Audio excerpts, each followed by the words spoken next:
Hello again everyone, welcome back. Today I want to make a quick ramble video on my opinions after the first weekend of the league. In the background you can see my league starter going through some of the prelude areas, but there will be no spoilers for Act 4. Very quickly, I just want to ask, the channel is getting close to 1000 subscribers, so if you could subscribe to help me get monetized, I'd really appreciate that. Thank you. Now let's get into it. So, first things first, the changes to a ton of skills, the additions to the passive tree, and the supports. I started with a Blood Mage, so I'm gonna be speaking from that perspective. The infusions to the elemental skills change them in very interesting ways, making for new interesting combos that previously you couldn't really do. That was a fantastic change, a lot more engaging gameplay there.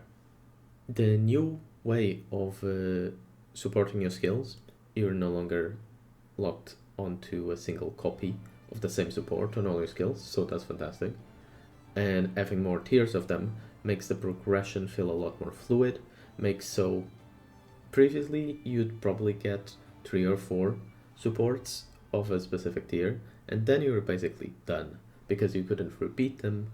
You would have your main skill, and then a bunch of maybe side skills to apply exposure or something like that. At this point, you can still do that, but you can also support a lot more skills with a lot more things, and you will get new supports a lot quicker due to having 5 tiers of supports rather than just 3. So overall, the progression feels a lot more fluid and more consistent in the way it progresses throughout the campaign.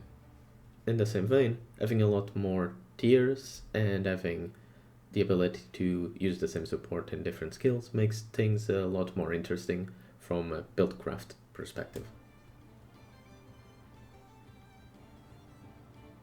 Act 4, the act that was just added to the game, is probably my favorite act visually and also mechanically.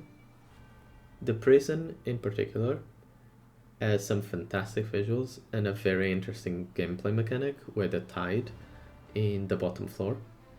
Overall, I love the act. That said, it took me quite a while to get through it the first time around. I was taking it slower and reading the lore expositions and stuff like that, so you can bring it down, especially because you don't need to hit all of the actlands. So once you get a little bit more familiar with how it works, I think it's actually not going to be a very big act. That said, there are still 2 other acts to come, at least. And if they're about as big as the past ones, the campaign is going to be taking somewhere between 15 and 20 hours probably for the average player, which is just way too much.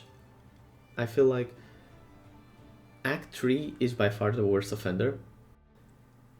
It makes everything way slower. Act 3 has no skippable zones.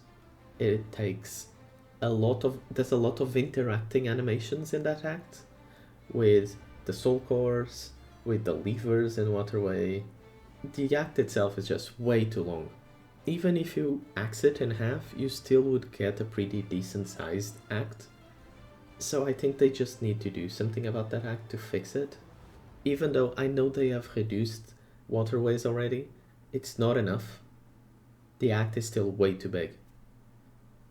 The size of the campaign, if nothing is done, is going to become too daunting of a task for many players to get through, especially if they wish to try other ascendancies and not builds, which is the whole point of an ARPG, right? And people are going to just not want to play the game, which sucks, because the campaign is actually quite nice, it's very, very fun. It's a lot more interesting than the campaign in PoE1, in my opinion, which is just something that you need to get through to get to the point where you enjoy the game, which is different for PoE2 in my opinion, but still something needs to be done about the length of the campaign, because it's getting a little bit egregious. For the league namesake itself, Abyss, the league mechanic I would say is just a straight up upgrade from the PoE1 version. It plays better, you don't have to run after it pulling half the map like a moron. It doesn't expire, which is great, and the Abyssal depths look fantastic if you've seen those already.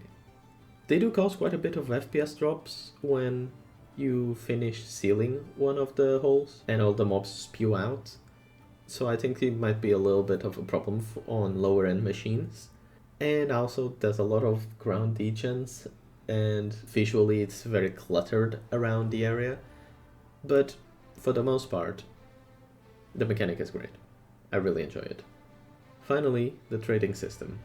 My god, I can't believe it. We actually have trading, asynchronous trade. It's fantastic.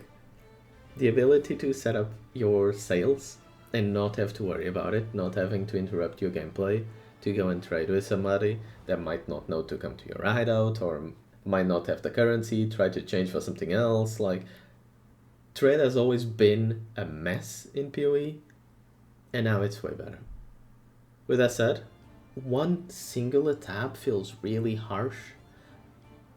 You probably will need to buy a couple of tabs at least to be able to trade efficiently, but the game is free, so, or will eventually be free. PoE2 is not right now, but it will be.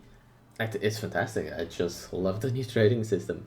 I, for the most part, play SSF, but with these changes, this feels great. I love it. And that's pretty much all I have to speak about today, as of the game right now. I just got to maps the last night. We'll be working on the build, and I hope to have a build guide soonish. If you enjoyed the video, do me a favor and subscribe. Like the video. Thank you so much. I'll see you all later. Bye bye.